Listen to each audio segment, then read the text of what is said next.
dans ce nouvel épisode des Blabla de Sandra. Si tu apprécies ce contenu, pense à t'abonner, à liker et à partager. Je t'invite à découvrir mon dernier bébé de papier paru à ce jour en auto-édition, L'amour minimaliste, une romance qui parle de deuil, de résilience et de renaissance à travers un nouvel amour avec tendresse, humour, passion et sensualité. Fin de la page promo. Aujourd'hui, on va parler de la loi de Pareto appliquée au parcours d'écrivain auto-édité. La loi de Pareto, aussi appelée principe des 80-20, affirme qu'environ 80% des résultats proviennent de 20% des causes. Ce principe a été observé pour la première fois par l'économiste Vilfredo Pareto à la fin du 19e siècle, lorsqu'il constata que 20% de la population italienne détenait 80% des richesses. Aujourd'hui, ce principe est utilisé en économie, en gestion, en marketing et il est particulièrement pertinent en auto-édition où le temps, l'énergie et la motivation sont des ressources limitées. Pourquoi la loi de Pareto est cruciale en auto-édition ? L'auto-édition donne l'illusion que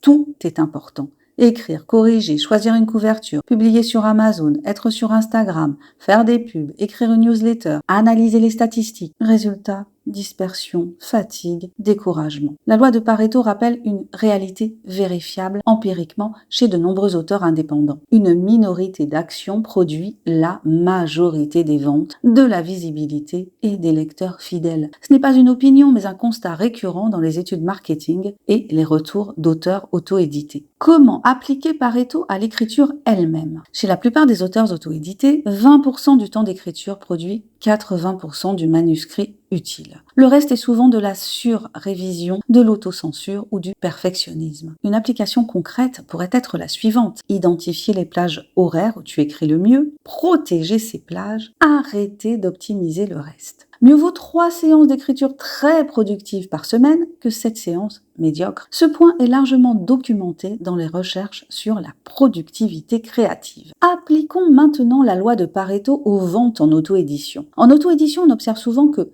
20% des livres génèrent 80% des revenus. 20% des plateformes apportent 80% des ventes, souvent Amazon seul. 20% des actions marketing fonctionnent réellement. Conséquence pratique, inutile d'être partout, inutile de tester toutes les stratégies. Il faut identifier ce qui marche déjà, puis l'amplifier. Et ce n'est pas simple, je te l'accorde. Exemple concret, une seule page Amazon bien optimisée peut vendre plus que 50 posts Instagram. Une newsletter peut rapporter plus que des heures sur les réseaux. Si tu veux appliquer la loi de Pareto à ton marketing de l'écrivain, pose-toi ces 3 questions factuelles. Quelles actions m'ont déjà rapporté des ventes réelles ou ai-je déjà des retours mesurables en termes de clics, d'abonnés ou d'achats? Quelles actions me prennent du temps sans résultat mesurable? Ensuite, supprime ou réduis 80% des actions inutiles. Concentre-toi sur 1 ou 2 leviers maximum. Par exemple, le résultat pourrait être un réseau social au lieu de 4, un genre littéraire clair au lieu de plusieurs, une promesse forte au lieu d'un message flou.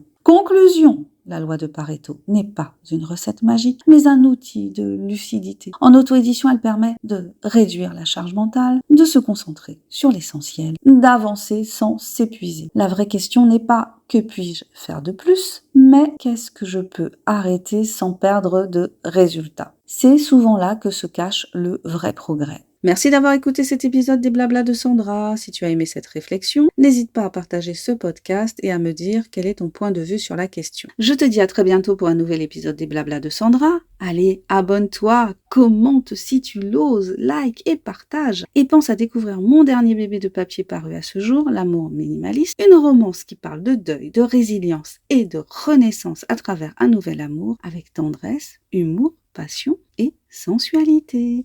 Bye bye!